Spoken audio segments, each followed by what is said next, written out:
Welcome to Chapter 4, The Value Chain Trap, which covers the raw export ceiling. This video is based on The Silent Creditor by Sam Prajnananda. Before we begin, we want to share a bit about GriotWave Platform. We are a sovereign digital platform dedicated to creating, preserving, and distributing knowledge, music, and stories. We invite you to support our work by sharing, collaborating, or contributing. Let's start with the smartphone paradox. A smartphone retails for about $1,000. Yet the raw cobalt inside is only worth about $1.50 to $2. Africa owns the resource, but owning resources does not equal wealth. The anatomy of the trap is found within the global value chain, or GVC. Disaggregated chains push messy, low-margin work to one area, while clean, high-margin work is done elsewhere. This creates a strategic lock-in at the bottom of the value chain. The smiling curve illustrates this. The highest profit lies in R&D, design, marketing, and branding. The lowest profit is in physical extraction and basic assembly. Africa is strategically locked into the bottom of this curve. A case study is the cocoa industry.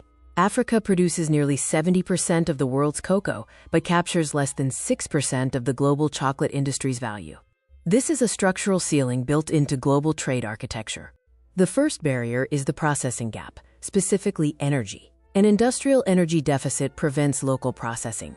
Refining requires massive, reliable baseload power. Colonial infrastructure was only built for export, not local power. This creates an energy logistics barrier. Electricity in Africa can cost 3 times that of other regions. It is cheaper to ship ore 8,000 miles to China for refining than to build a local refinery. Exporting raw goods exports jobs and tax revenue.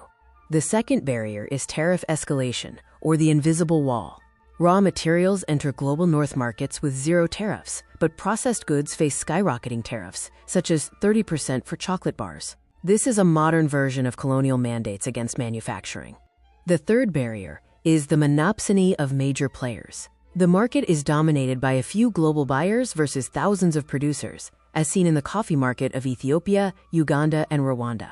Roasters are price makers. Farmers are price takers. The resource curse misnomer states that the curse is not the resource itself, but the inability to add value.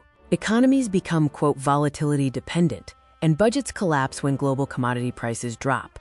This results in the silent subsidization. Low and volatile raw prices provide a hidden subsidy to Western manufacturers. Cheap inputs keep Northern inflation low and profits high. Africa absorbs price risk, while the North enjoys price stability. Next is the logistics of underdevelopment. The hub-and-spoke shipping model only points toward Europe or Asia. Intra-African shipping is prohibitively expensive. It can be cheaper to ship from Mombasa to Rotterdam to Lagos than directly from Mombasa to Lagos. This highlights the lateral infrastructure deficit. The lack of lateral infrastructure prevents regional value chains. African nations remain competitors for Western markets rather than partners, as the system is designed for export-led growth, not internal trade. Another case study is the living income differential. Ivory Coast and Ghana tried a $400 per ton premium to lift farmers from poverty, but global giants bypassed it using stockpiles. This proves that owning the resource is meaningless without consumer access. The rentier mindset involves complicit leadership who find it easier to take rent than to build a manufacturing base. Manufacturing requires electricity, rule of law, and healthy labor.